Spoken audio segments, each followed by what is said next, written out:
제가 봉독해 드립니다. 이상은 모두 이방 여인을 아내로 맞이한 자라. 그 중에는 자녀를 낳은 여인도 있었더라. 아멘.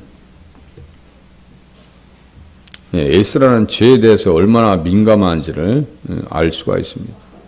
어떻게 먹고 살 것인가, 어떻게 새롭게 이 땅에서 우리가 복지를 이루면서 살 것인가, 그걸 걱정하는 것이 아니고요. 어떻게 하면 하나님의 뜻대로 살 것인가에 대한 고민, 또 하나님의 말씀에 맞추어서 살려고 하는 그 몸부림침이 에스라의 책에 그대로 녹아져 있습니다. 하나님 앞에서 인정받았고 백성들에게서도 존경받았고 아닥사스다 왕에게 모든 사법적 권한을 다 받았던 사람입니다. 그러면요, 얼마든지 그냥 단죄할 수 있었어요. 그런데 무릎 꿇고 하나님 앞에 기도하면서 제사장들과 레위 사람들, 또 노래하는 사람들과 문지기들, 가정에 있는 그 블랙리스트, 하나님 앞에 합당하지 않은 사람들의 자손들을 다 기록하면서 정화운동, 개혁운동을 펼쳐나갑니다. 이방 여인들이 들어오면 혈통이 섞이고 생각이 섞이고 영이 혼란해져가지고 나중에는 어떻게 돼요? 다른 신에게 넘어갈 수밖에 없는 상황을 너무나 잘 알았기 때문입니다. 다른 신을 섬기지 말라는 말씀, 그 말씀 앞에 합당이 되어지기 위해서 얼마나 에스라가 지금 눈물로 호소하고 회개하고 이러냐고요. 우리는 계명을 잘 지키려고 하는 그러한 중심이 있어야 돼요. 그래야 신앙입니다. 그게 신앙생활이에요. 다른 게 아니에요. 생활의 기본은 십계명입니다. 신앙 고백, 신앙의 기본은 뭐예요? 사도신경이죠. 기도의 기본은 뭐예요? 주님의 기도문이에요. 그 세 가지에 다 이 기본이에요. 그런데 이 기본이 제대로 되어 있는지 우리 스스로 점검해 보면 에스라서의 말씀으로 우리 자신과 가정을 조명해 보면 몇 점 여러분들 드릴 수 있겠어요? 몇 점 같아요? 감히 몇 점 받을 수 있습니다. F학점이 뭔지 아세요? 60점 밑에가 F학점이에요. 과락이에요.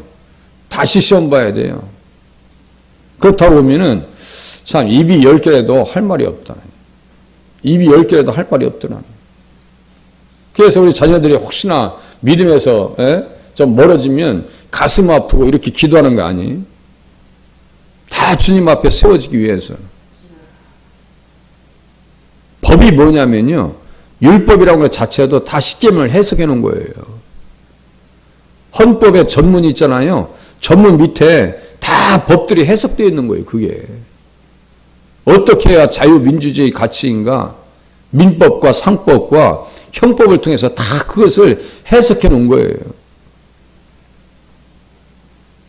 하나님 나라에서 합당히 살기 위해서는 어떻게 돼요? 혼인을 함부로 시키지 말아요. 참 큰일인데 이게 만만치 않더라 이거예요. 이스라엘 백성들도 실패합니다.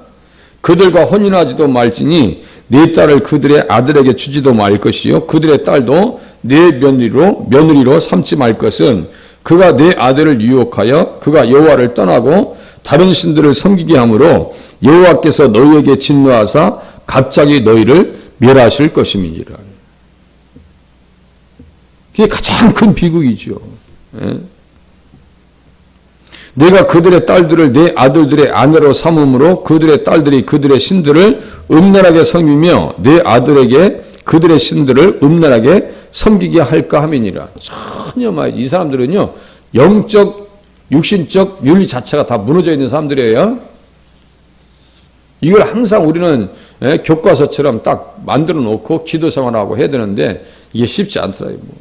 신앙생활 제대로 하지 않으니, 내 자식 먼저 신앙생활 제대로 하지 않으니 할 말이 없는 거예요. 여호수아도 똑같은 얘기합니다. 다 그래. 모세뿐만이 아니에요. 여호수아도 같은 얘기합니다. 너희가 만일 돌아서서 너희 중에 남아있는 이 민족들을 가까이하여 더불어 혼인하며 서로 왕래하면 확실히 알라. 너희 하나님 여호와께서 이 민족들을 너희 목전에서 다시는 쫓아내지 아니하시리니 그들이 너희에게 올무가 되며 덫이 되며 너희 옆구리에 채찍이 되며 너희의 눈에 가시가 될 것이다 그랬어요. 눈에 조금만 불편한 것이 있어도요, 참 힘듭니다. 하다못해 눈에 그 혈관 그 터져도요 참 사람 눈 맞추기가 불편할 정도예요. 생전 그런 일이 없었는데 저도 눈이 이제 혈관이 터지니까요 이렇게 눈을 보면서 대화하잖아요. 혈관 터진 눈을 자세히 봐요 사람이. 그럴 수밖에 없어요. 그쪽에 눈이 갈 수밖에 없는 거예요. 그렇죠. 나도 민망하고 보는 사람들도 좀 그렇고. 근데 병원에 갔더니 이거는요 시간 지나면 그냥 치료됩니다. 근데 한 일주일 정도 지나면 싹 또 가시더만요. 감사한 거죠. 예. 지난주에 한 분 목사님 만났었는데 그 목사님 눈 밑에 이게 질환이 생겼는데 무슨 말씀하시냐면 돌이 하나 들어가 있는 것 같다는 거예요. 돌이 하나 들어가 있는 것 같아요. 이방 사람들과 앙례하고 통혼하면 너희들의 가시같이 될 것이다. 참 고통스러운 얘기입니다. 기도할 제목이 말이죠. 밤새 기도해도 다 하지 못할 정도로. 그러니까 느헤미야와 에스라는요 막 난리를 부리는 거예요. 왜? 그것 때문에 나라가 망했거든요. 솔로몬부터 시작해가지고 이방 여인들을 살아가는데요. 그 앞에 어떤 사람들이 등장하는지 아세요? 가장 먼저 이방의 많은 여인을 사랑하였으니 곧 모압과 암몬과 에돔과 시돈과 헷 여인이라 그래요. 에돔이 뭐예요? 에돔이. 저기 아말렉 족속들입니다. 안 좋은 백성들을 다 초청해가지고 부인 삼고 세상에 후궁이 700이요 첩이 300 후칠 첩 3이요. 모압과 그 모습 밀금을 다 초청해서 그 앞마당에서 제사 드리게 만들고 자식들을 불태워드리는데도 전혀 양심의 가책이 없고 그러니까 느헤미야가 막 머리채를 막 쥐고 흔든 거예요. 모압과 암몬 족속 중에서 가장 그 안에 들어온 사람이 누구예요? 느헤미야 2장 한번 10절 보세요. 느헤미야 2장 10절.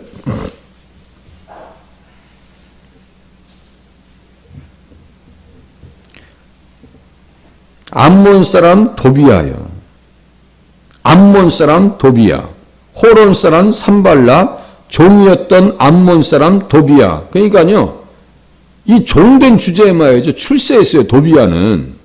예? 도비야와 산발랏이 어떤 존재인지 아세요? 이게 이 사이들이에요. 이게 다.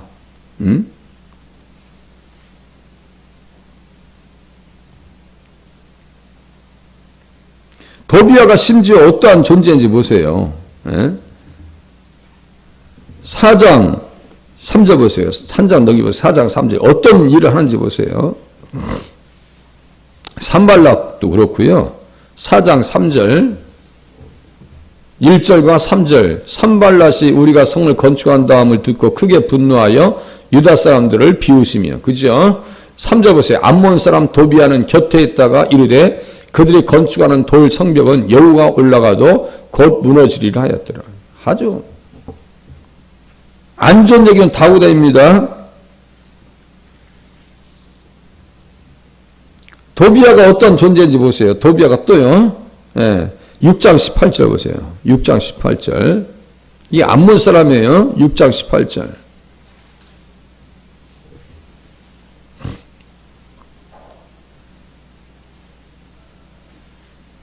성벽 역사가 끝나니까요. 이 사람들은 낙담합니다. 낙담해요.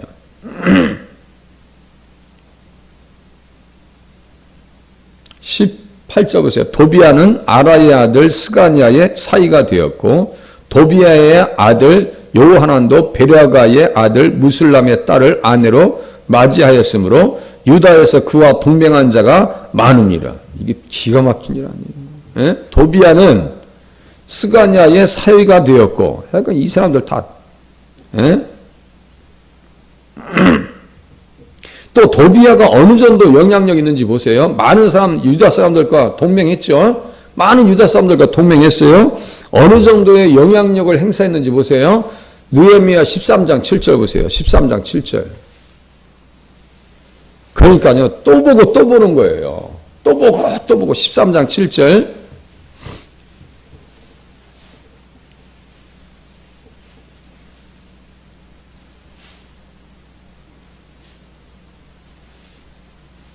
예루살렘에 이르러서야 엘리야십이 도비야를 위하여 하나님의 전 뜰에 방을 만든 악한 일을 앉으라.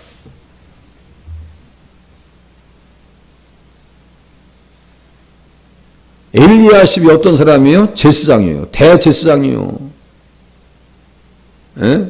도비야를 위하여, 암몬 사람 도비야를 위하여 하나님의 전뜰에 방을 만든 악한 일을 앉으라.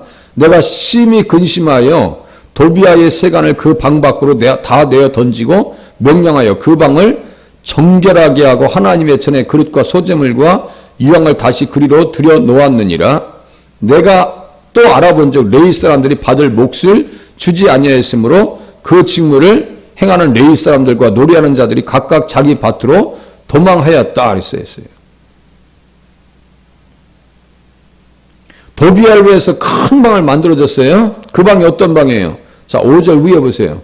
도비야를 위하여 큰 방을 만들었으니 그 방은 원래 소재물과 유향과 그릇과 또 레위 사람들과 노래하는 자들과 문지기들에게 11조로 주는 곡물과 새 포도주와 기름과 또 제사장들에게 주는 거룩한 제물을 두는 것이라. 참, 이거 어떻게 되겠어요? 그 사람들 어떻게 해요? 각각 자기 밭으로 도망했다는 것은 생업으로 다시 돌아갔다는 얘기예요.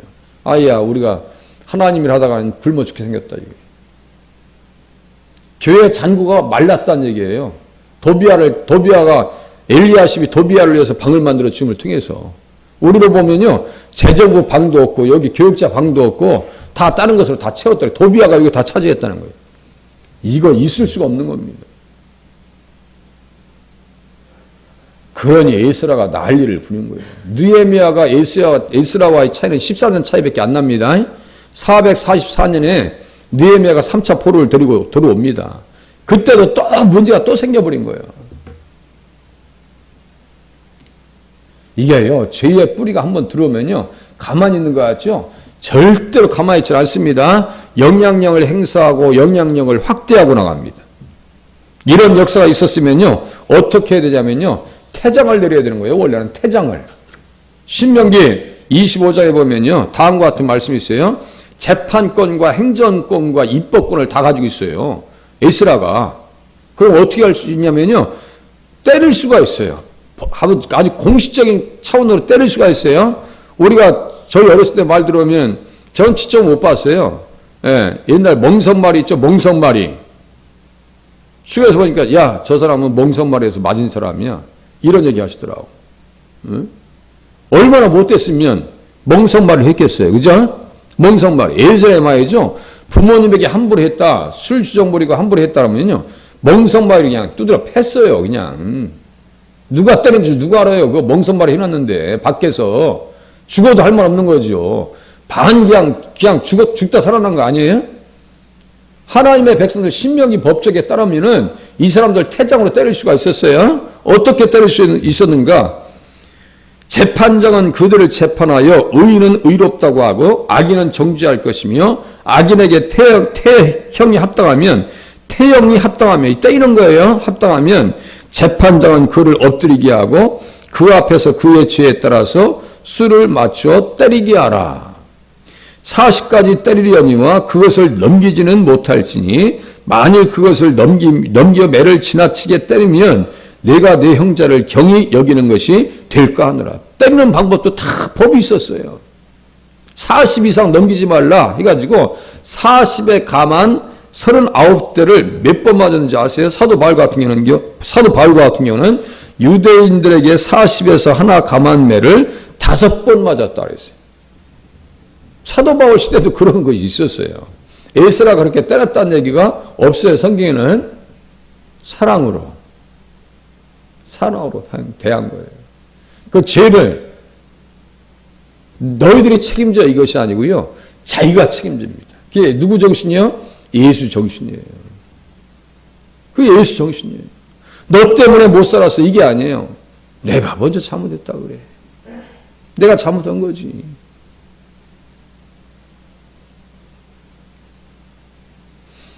무슨 문제가 있으면요. 저도 그 생각이 들더라고요. 주님 왜 저한테 그렇게 하십니까? 내가 잘못한 것이 있지 않습니까? 있습니까? 저 가르쳐 주세요라고 마음이 나갈 때가 많아요. 성도님들에게 어려움이 찾아오면 그런 생각도 가끔 들어요. 왜 하나님 저한테 그렇게 하시는 겁니까? 성도님의 문제가 다른 사람의 문제가 아니야. 저의 문제예요. 어디 아파보세요. 자식들 아파보세요. 혹시 내가 잘못된 것이 없는가. 수렴 여인이 그랬죠. 사르밧 여인도. 왜 내 죄를 생각나게 하십니까? 이게 예수님을 닮아가는 사람들의 자세가 되셔야 될 줄로 믿으시면 맞습니다. 예수라 그랬어요. 이게 다 나의 문제지. 수염을 뜯으면서 옷을 찢으면서 자복하면서 기도합니다. 이게 믿는 사람들의 자세입니다. 울면서 기도합니다. 그러니까 그 선한 영향력이 행사가 되죠. 자, 에스라서로 다시 넘어갈게요. 이렇게 에스라 10장 1절 보시면 에스라가 하나님의 성전 앞에 엎드려 울며 기도하여 죄를 자복할 때 예수님도 우셨어요. 심한 통곡과 눈물로 간구를 하셨다. 히브리서 5장에 써 있어요. 그래서 우리 구원의 근원이 되셨다라고 말씀하십니다. 그러니까 에스라의 모습 속에서 우리는 누구를 볼 수 있어요? 예수님의 모습을 볼 수가 있습니다. 에스라는요, 가장 누구를 많이 닮았느냐? 예수님을 닮았습니다. 그죠? 예수님을 닮았어요. 기도하며 죄를 자복할 때 많은 백성이 크게 통곡하며, 그죠? 엄마가 울어보세요. 애기들도 웁니다. 엄마 왜 그래요? 웁니다. 에?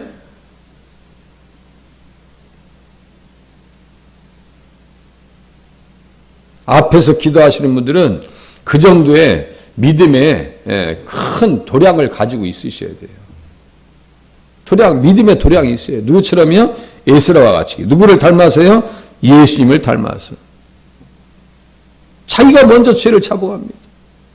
속옷과 겉옷을 찢은 채 무릎을 꿇고 나의 하나님 여호와를 향하여 손을 들고 9장 5절에 써있죠. 나의 하나님이여 내가 부끄럽고 낯이 뜨거워서 감히 나의 하나님을 향해서 얼굴을 들지 못하오니 이는 우리 죄악이 많아 정수리에 넘치고 우리의 허물이 커서 하늘에 미침이니이다. 백성들의 죄뿐만 아니라요.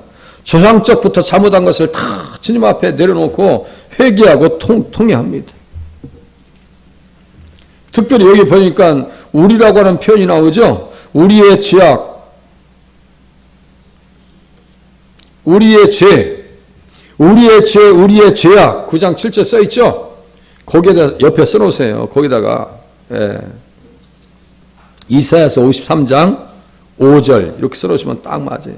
5절 6절 우리의 허물, 우리의 죄악, 우리의 슬픔, 우리의 질고 우리 모두의 죄악을 그에게 담당시키셨도다. 이사야서 53장 5절 6절 이사야서 53장 5절 6절 이게 말이죠. 믿는 사람들의 자세가 돼야 돼요. 우리 모두의 죄악을 누구에게 담당시키셨다고요? 예수님에게 다 덤태기 씌우셨어요. 그래서 우리의 죄를 누구에게 전가시켰다고요? 예수님에게 전가시켰고 예수님의 의는 우리에게 전가되어져서 우리는 어떻게 뭘 선물 받았어요? 의를 선물 받은 거예요. 그냥 받은 게 아니에요. 그냥 선물 주냐고요. 만약에 우리 권사님에게 내가 선물을 드려 그러면 선물 그냥 툭 내놓는 사람이 요새 이쁘게 다 포장해가지고 정성스럽게 뭐가 맞을 것인가. 가장 거기에 그 집안에 필요한 것이 뭘까? 자녀가 부모님에게 선물해도요 막 갖다 주는 게 아니에요. 어머니의 집안에 와서 냉장고가 몇 년씩인가. 만약에 김치냉장고를 바꾸고 주고 싶으면 김치냉장고가 몇 년씩인가. 문자가 잘 붙어 있는가. TV는 잘 나오는가. 언젠가 제가 권사님 집에 가서 TV를 보내주는데요. 브라운관 TV 있죠? 이게 두께가 이렇게 두꺼운 거. 이거. 무게가 2만 원이 또 무게가 또 상당히 나가. 그것을 어머니에게 보여주고 있어요. 그걸 바꿨어요. 이걸 바꿨어요. 바꿨어요. 목사님 이것 좀 바꿔주세요. 저기 들어서 밖으로 내줘야 되는데 얘기는 했지. 버려야 될 것 같은데 제가 버려서 밖에 넣어줬어요. 부모님이 자기가 보는 것만큼 보면 참 효도하는 거예요. 그런데 본인은 그냥 좋은 저 TV 놓고 부모님은 이렇게 부러운 건 두꺼운 거 놓고 이러면 안 되죠. 그건 선물할 자격이 안 되는 거지.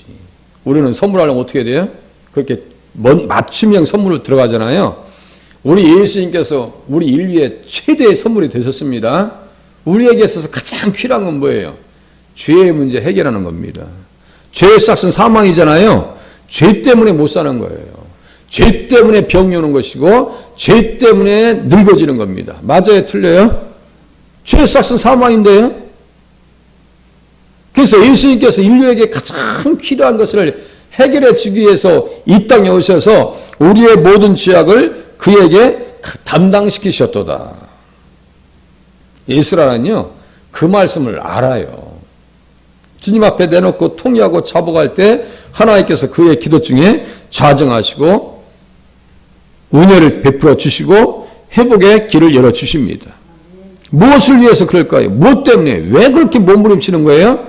에스라서 9장이 이제 다 끝나는 마당에서 정리하는 거예요. 9장 12절.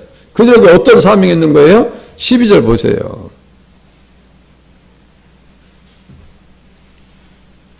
그런즉 너희 여자들을 그들의 아들들에게 주지 말고 그들의 딸들을 너희 아들들을 위하여 데려오지 말며. 왜 교회에 노처녀들이 이렇게 많은 거예요? 믿는 사람 만나려고. 믿는 사람 만나려고. 서로가 연결이 안 돼서 그렇지. 그들을 위하여 평화와 행복을 영원히 구하지 말라. 그리하면 너희가 왕성하여 그 땅의 아름다운 것을 먹으며 그 땅을 자손에게 물려주어 영원한 유산으로 물려주게 되리라 하셨나이다. 여기서 잘 보세요. 자손과 영원이라고 하는 단어 속에서 우리는 예수님을 이 본문에서 이 말씀에 초청하지 않을 수가 없는 거예요. 무슨 말씀인지 아시겠죠? 자손과 영원이라고 하는 표현 속에서 예수님을 이 말씀 속에 초청하지 않냐고서는 이 말씀을 해석할 수 없다라고 하는 결론을 낼 수밖에 없는 거예요. 그렇게 하면 왕성해진대요. 여기 왕성이라는 단어가 나왔네요. 흥왕해지고 왕성해지고. 왕성교회가 어디에서 나왔을까요? 이런 데서 왕성교회가 나오는 거예요. 성산교회가 어디서 나와요? 스가랴서 8장에서 성산교회 나오는 거예요. 목장이 어디서 나와요? 에레미야 50장 17절 밑에서 목장이 나오는 거예요. 그러니까 다 성경에서 있는 용어들을 갖다가 잘 썼어요. 잘 썼어요. 잘하는 거예요. 그거는 성경적인 용어를 가지고. 이단들도 갖다 쓰는데요. 뭐 신처지니 뭐니 안식일이니 뭐 안식교니 뭐니 다 이단들 갖다 쓰는데요. 큰 믿음이니 뭐 예수 중심이니 뭐 갖다 다 써먹었어 그냥. 어찌 보면 지적 재산권 침해라고 가서 그냥 고발하시면 딱 좋을 것 같아. 좋은 건 다 갖다 써먹어요. 이단에서. 베레아 아카데미. 얼마나 좋은 거예요. 사도행전 17장 11절. 얼마나 좋은 거예요.